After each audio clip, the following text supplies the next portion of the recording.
आज हम आपको अपने मनपसंद चैनल पर शिक्षा मनोविज्ञान के अंतर्गत वृद्धि एवं विकास, ग्रोथ एंड डेवलपमेंट तथा बाल विकास की अवस्थाएं भाग 3 में जो जानकारी लाए हैं वह सीटेट, बीएड शिक्षा संबंधी परीक्षाओं की तैयारी कर रहे परीक्षार्थियों के लिए अति महत्वपूर्ण है।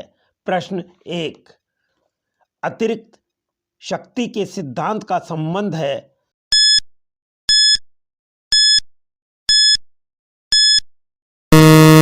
सही उत्तर है खेल से। बालक में पाई जाने वाली अतिरिक्त ऊर्जा को इस सिद्धांत के अनुसार खेल के माध्यम से उसके शारीरिक एवं मानसिक विकास में उपयोगी बनाया जा सकता है। प्रश्न 2, निम्न में से जो घटक खेलों को प्रभावित करता है वह है।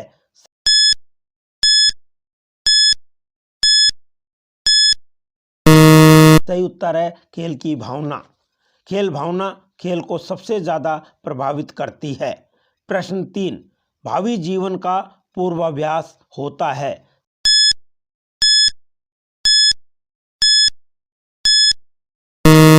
सही उत्तर है खेलने में।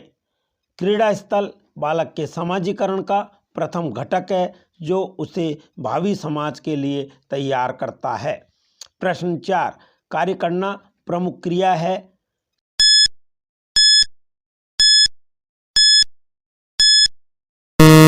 सही उत्तर है प्रौढ़ावस्था की। किशोरावस्था के बाद जब बालक प्रौढ़ावस्था में पहुंचता है तो उसे संपूर्ण उत्तरदायित्वों का बोध होने लगता है। प्रश्न 5, आत्म प्रेरणा रहती है।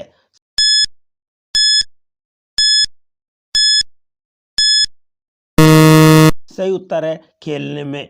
खेलना बच्चों को सबसे ज़्यादा पसंद आता है और वे स्वयं प्रेरित होकर खेलते हैं।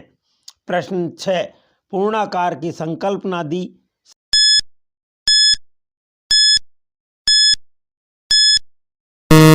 सही उत्तर है मैक्स वर्दीमीर ने। अधिगम के क्षेत्र सिद्धांत के अंतर्गत पूर्णाकार का सिद्धांत जर्मनी के मनोवैज्ञानिक मैक्स वर्दीमीर ने दिया। प्रश्न 7, आलपोर्ट के अनुसार अंतर्दृष्टि के प्रतिकारक हैं।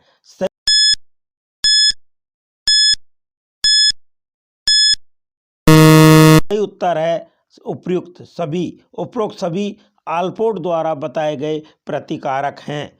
प्रश्न 8, मानव व्यवहार की प्रत्येक विशेषता है।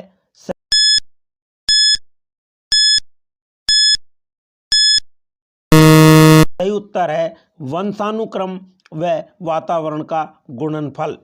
प्रश्न 9, चरित्र को प्रभावित करता है। सही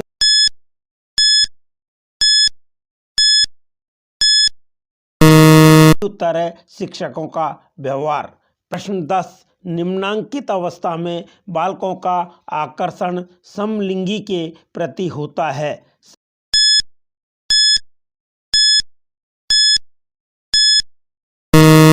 सही उत्तर है बाल्यावस्था। समलिंगी की भावना बाल्यावस्था में 8 से 12 वर्ष की अवस्था में उत्पन्न होती है, अर्थात बालक व बालिकाएं अपने समलिंगी साथियों के साथ खेलना पसंद करते हैं। इसके विपरीत किशोर अवस्था में 13 से 21 वर्ष किशोर विषमलिंगी के प्रति आकर्षित होता है। शैशवावस्था व किशोर अवस्था में बालक व शिशु अंतर्मुखी तथा दिवा स्वप्नों में खोए रहते हैं। बाल्यावस्था में दल भावना का विकास होता है। प्रश्न 11, हम जो कुछ भी हैं उसके 9/10 भाग जन्मजात वंशानुक्रम हैं तथा केवल 1/10 भाग ही अर्जित होता है। यह कथन है।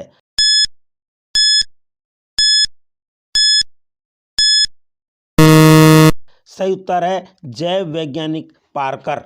यह कथन वंशानुक्रम का प्रभाव दर्शाता है। गर्भाधान के समय से ही वंशानुक्रम का प्रभाव भ्रूण पर पड़ता है जो आजीवन चलता है। यह वंशानुक्रम प्रभाव माता पिता के अंडाणु तथा शुक्राणु के वंश सूत्रों में स्थित जीन के कारण पितृक होता है। यह जीन ही माता पिता के गुणों को संतान तक हस्तांतरित करते हैं। प्रश्न 12, अभिवृद्धि शब्द का प्रयोग किया जाता है।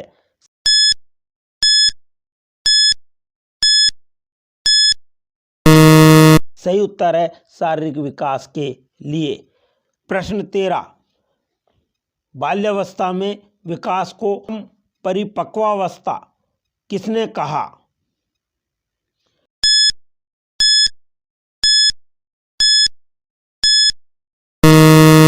सही उत्तर है J.S. रॉस।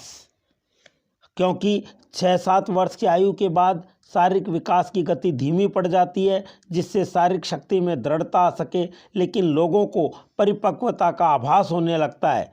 कोल व ब्रुस ने बाल्यावस्था को जीवन का अनोखा काल बताया है, क्योंकि इसी अवस्था में बालक को समझना बहुत कठिन होता है। शारीरिक व मानसिक स्थिरता इस अवस्था की सबसे बड़ी विशेषता होती है। वास्तविक जगत से संबंध, रचनात्मक कार्यों में आनंद, सामाजिक गुणों को विकास, बहिर्मुखी व्यक्तित्व, संग्रह की प्रवृत्ति, सामूहिक खेलों व नैतिक गुणों का विकास बाल्यावस्था में ही होता है। प्रश्न 14, किशोर अवस्था बड़े संघर्ष, तूफान व तनाव का काल है।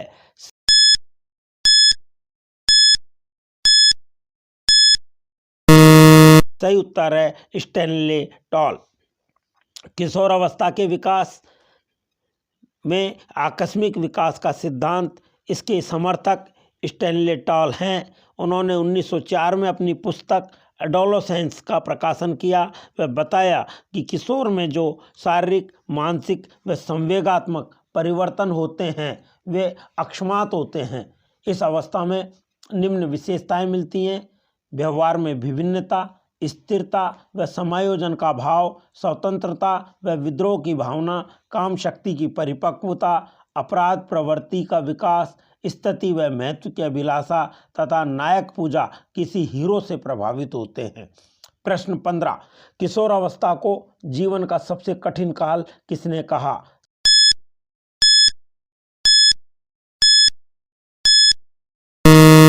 सही उत्तर है किलपैट्रिक ने। प्रश्न 16, नवजात शिशु में हड्डियों की संख्या होती है।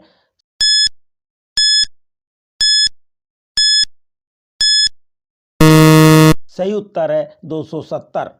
किशोर अवस्था के उपरांत बालक में हड्डियों की संख्या 206 हो जाती है। प्रश्न 17, शारीरिक विकास की गति किस अवस्था में बहुत कम हो जाती है?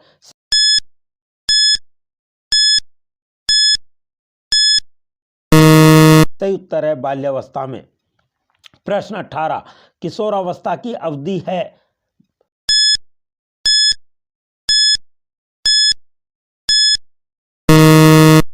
सही उत्तर है 12 से 19 वर्ष।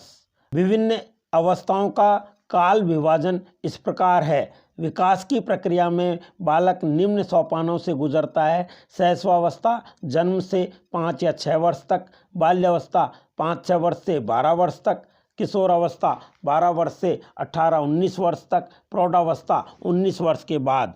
बालक का विकास सामान्य से विशिष्टता की ओर होता है। बालक का विकास सिर से पैर की ओर होता है। जन्म के समय नवजात शिशु का वजन 8 पाउंड होता है। प्रश्न 19, शैशवावस्था के 3 वर्षों में बालक का शारीरिक विकास होता है।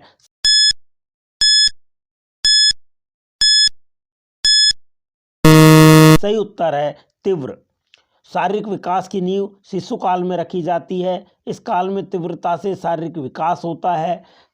शैशव व किशोर अवस्था में शारीरिक विकास स्पष्ट दिखाई देता है, किंतु अन्य अवस्थाओं में नहीं दिखाई देता। शैशवावस्था को बालक की निर्माण काल की अवस्था भी कहा जाता है।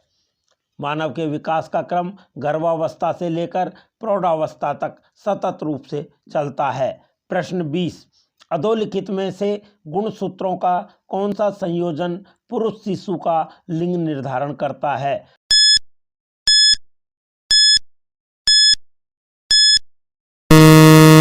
सही उत्तर है XY। लंबे गुणसूत्र को X गुणसूत्र तथा नाटे गुणसूत्र को Y गुणसूत्र कहा जाता है। पुरुष में X तथा Y दोनों गुणसूत्र होते हैं, लेकिन स्त्री में केवल XX गुणसूत्र होते हैं। जब पुरुष का X गुणसूत्र स्त्री के X गुणसूत्र से मिलता है तो लड़की का जन्म होता है, और जब पुरुष का Y गुणसूत्र स्त्री के X गुणसूत्र से मिलता है तो लड़के का जन्म होता है। आप सभी ने इस चैनल के माध्यम से वृद्धि एवं विकास तथा बाल विकास की अवस्थाएं भाग 3 में रुचि लेकर ध्यानपूर्वक शुरू से अंत तक बने रहे। उसके लिए बहुत बहुत धन्यवाद एवं आभार।